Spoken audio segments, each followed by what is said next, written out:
দরজায় কড়া নাড়ছে পবিত্র মাহে রমজান। পবিত্র সিয়াম সাধনার মাস শেষ হলে আসবে খুশির ঈদ। তাই তো নিউ ইয়র্কের বিভিন্ন এলাকায় দক্ষিণ এশিয়া কমিউনিটির দোকানিরা নতুন নতুন পণ্যের পসরা সাজিয়ে প্রস্তুতি নিচ্ছে। কিছুদিন আগেও শীতের প্রভাবে শুরুর দিকে দোকানগুলোতে ক্রেতা সমাগম কম ছিল, কিন্তু রমজানের কাছাকাছি চলে আসায় ক্রেতাদের আগমন বেড়ে যেতে শুরু করেছে।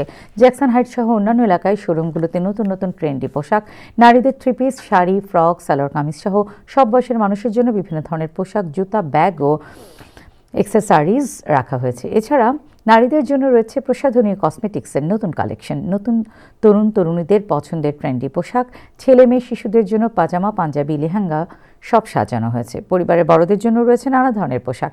রমজানের শুরুতে প্রতি বছরই বাজারে ক্রেতাদের আগমন থাকে, তবে এবার শৈত্যপ্রবাহ ও বরফ জমার কারণে বাজার কিছুটা ধীর গতিতে শুরু হয়েছে, কিন্তু বর্তমানে ক্রেতাদের উপস্থিতি চোখে পড়ার মতো।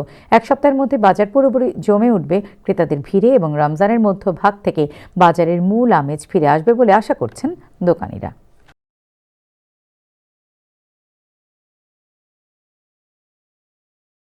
অলরেডি আমাদের কাস্টমার আসা শুরু করছে, কিন্তু ফার্স্ট রমজান থেকে নতুন নতুন ভ্যারাইটিস মাল আসতেছে। আপনারা প্লিজ সবাই আসবেন, আমন্ত্রণ রইল। আর এইবার আরো বেশি ধামাকা ড্রেস আসতেছে, ভেলভেট শাল, silk dress, sharara gharara, all time Pakistani dress, sharara gharara, এইসব ড্রেসেস আর নতুন নতুন লিলেন। রমজান সমাগত এবং ঈদের বাজার আসতেছে খুব তাড়াতাড়ি।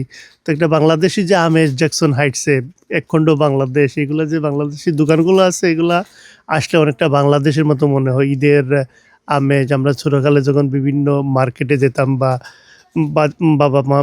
বাবাদের সাথে বাজারে যেতাম, এগুলোর কথা মনে হয় এখানে। এবং কালকে তো একটু কাস্টমার দেখা যায়। আগে তো ঠান্ডা আছিল, স্নো এখন ভেরি স্লো আছিল।